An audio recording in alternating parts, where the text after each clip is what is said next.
Ang mga tsoper ay may malaking gampanin sa buhay ng mga mag-aaral.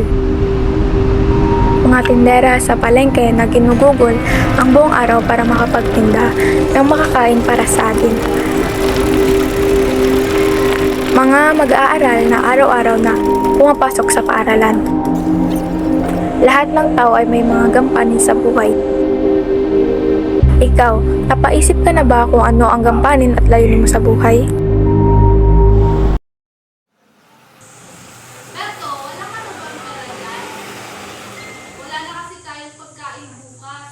Pasensya ka na, Valji. Hindi ako pinayagang bumali ni Nestor. Ano ba yan, Berto? Araw-araw ka nang nagtatrabaho, kulang pa rin ang sahod mo. Saan ba napupunta ibang pera mo?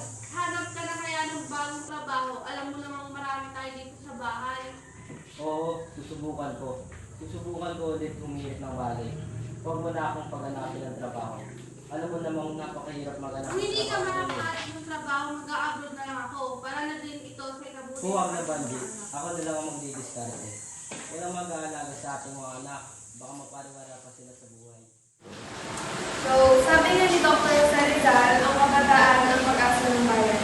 So, bilang isang kabataan, ano ang iyong pangarap bilang para sa iyong sarili, hindi para lang sa iyong bayan? Yes, Miss Bernal. Ano ang iyong pangarap? Ang aking pangarap ay maging isang guro dahil ang isang guro ay malaki ang kanyang natutulong sa buhay ng bawat estudyante.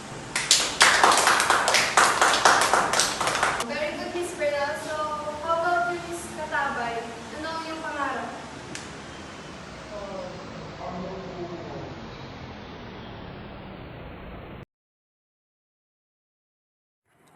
Ano nga bang pangarap ko? Ano po, ma'am?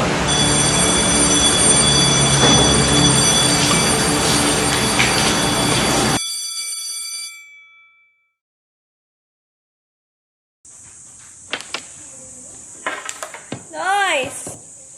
Ganda. Isa pa! Ano bang kulay mo? Matati mo. Ba't ka andito? Di ba oras ng klase ngayon? Ano yung hawak mo? Okay, punta ka.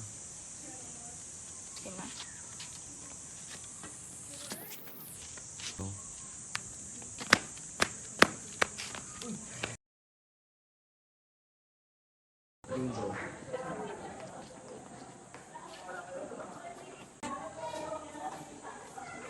Bingo.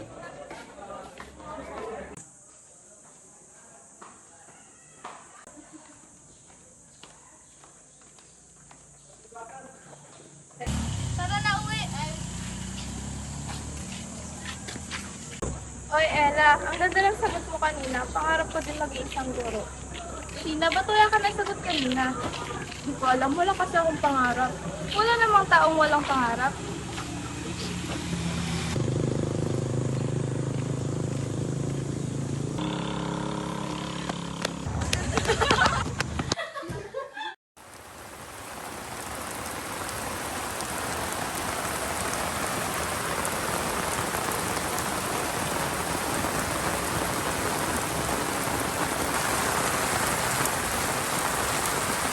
Lumalala na yung sakit ni Nina. Kailangan na natin siyang i-confine. Utang ako kung na kailangan. Paano ba kayo natin? Alam mo naman na kulang ang pasilidad ng hospital dito. Makakulang rin yung doktor na mag-asikaso. Mas maasikaso natin si Mina dito.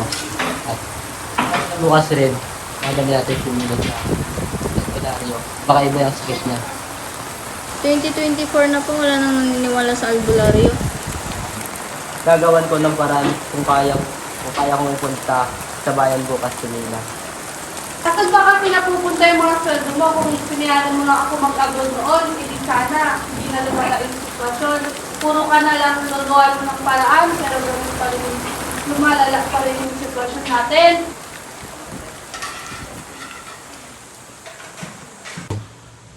Kamusta naman pag-aaral ninyo? Okay lang naman din. Ma, ito pangdagdag yun sa pamasahe hindi na mamaya sa bayan. Balitaan mo na lang ako kung ano yung magiging resulta ng doktor sa kanya. Thank you, anak.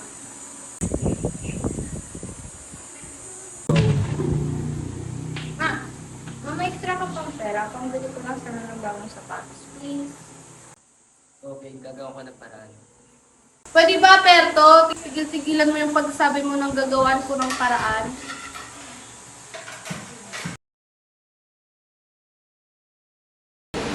Uy, gising. Ang lalim naman ang isip mo.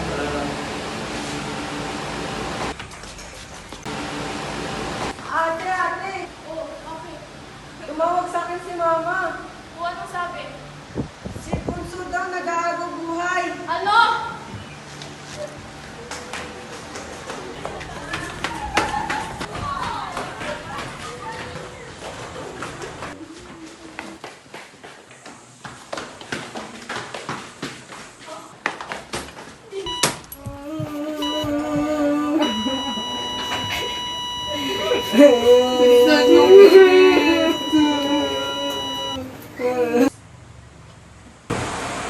I'm so sorry, ma'am.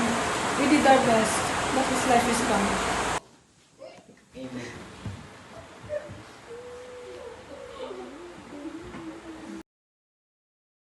Please, Dok. Buhayin niyo yung kapatid ko, Dok. Dok. We did our best, pero hindi nila kinaya. Ano pangalan niya? Mina!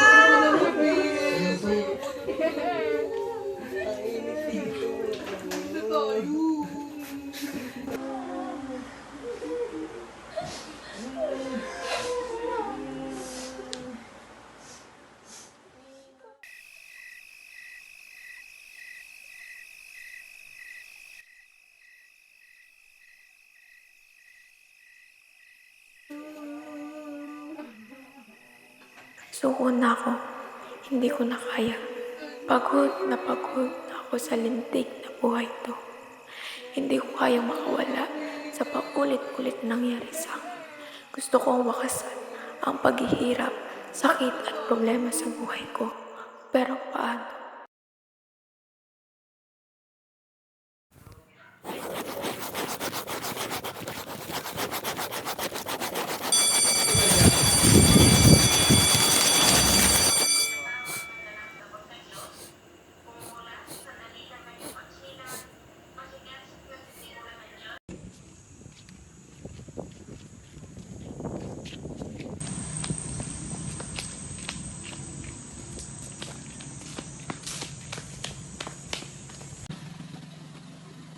Habang buhay na ako nakakulong dito, hindi ko kayang baguhin ang paghihirap.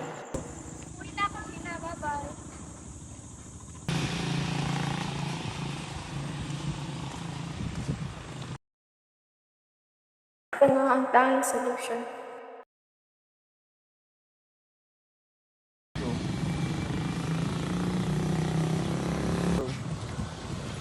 Uy, bumaba ka nga dyan. Anong ginagawa mo? Huwag ka nga mangialam. Hindi mo alam yung nararamdaman ko ngayon. Pag-usapan natin to. Bumaba ka dyan. Natugala ka ba? Sabi mo sa akin, para maayos ako. Hindi ko po kasi alam. Hindi ko lang po alam yung gagawin ko sa mga ulit-ulit na nangyari sa buhay ko. Alam mo, binanin ako sa dati. Gusto na ako ng pag-asa. Pero ngayon, doktor na ako. Na naayos ko na lahat ng mga biglang ng buhay. Kasi hindi naman masamang mangarap, diba? Alam naman natin na hindi lang mangarap. Kaya dapat sundin natin kung ano yung gusto natin. Gawin natin yung mga mas nakakabuti. Mag-isip tayo ng positibo kaysa sa negatibo. Kasi walang matutulong din sa atin. Wow, ang galing doktor ka pala. Kasi nung elementary, pinapangarap ko lang yan eh. Pero nung patagal ng patagal, lumalabo na kasi wala rin kaming pera. Tsaka, di naman totoo yung libre na mangarap.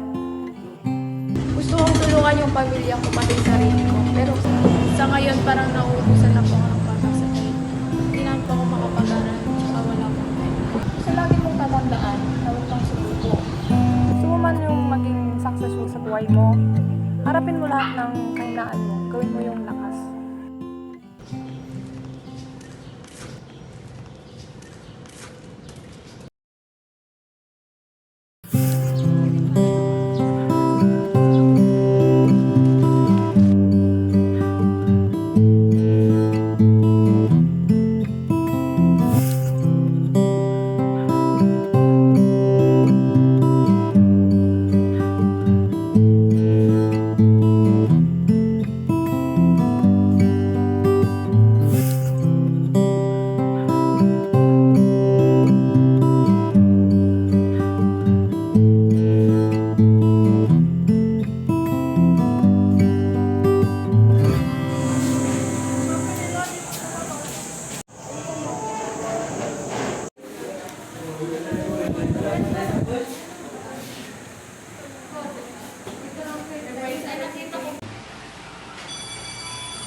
Nakatanungin ko lang sana yung dahilan ng paglibag niya sa klase ko.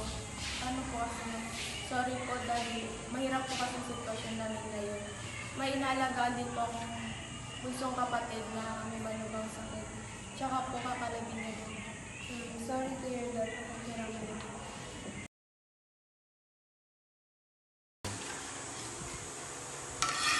O,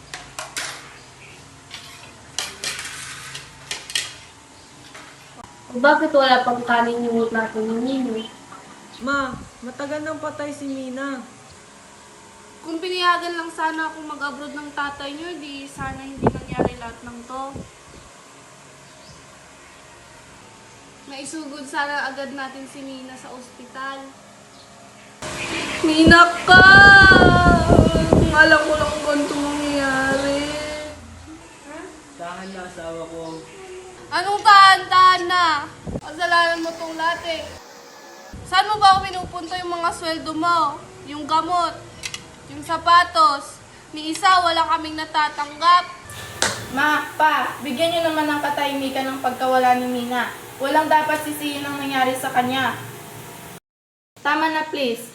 Pagod ako sa trabaho, tas malalaman ko pa na nababaliwala yung pera na pinaghihirapan ko.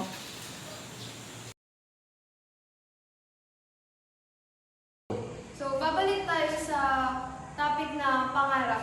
Kung bakit nyo napili ang profesyon na ito at ano ang layunin ninyo. So, Miss Katabay, ano ang iyong pangarap? Ang lugar na tatahakin ko ay isang doktor.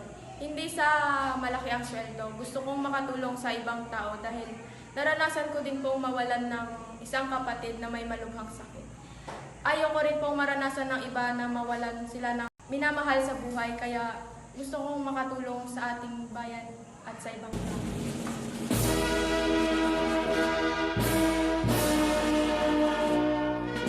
Meron ay sa...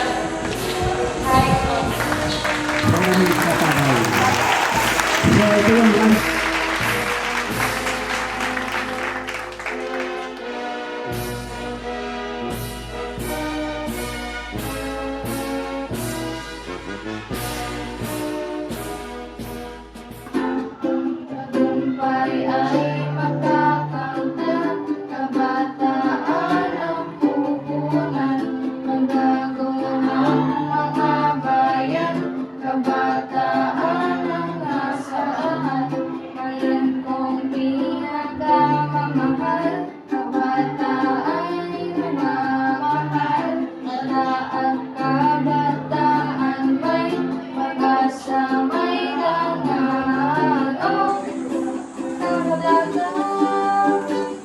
saan tayo lugar? Oh, kabataan, pag-asa ng ating bayan. Tulad ng kababatang, mga problema'y napunan, mga gawaing masasama na di dapat tularan. Oh, kabataan, saan tayo lulugar? Oh, kabataan, pag-asa ng ating bayan.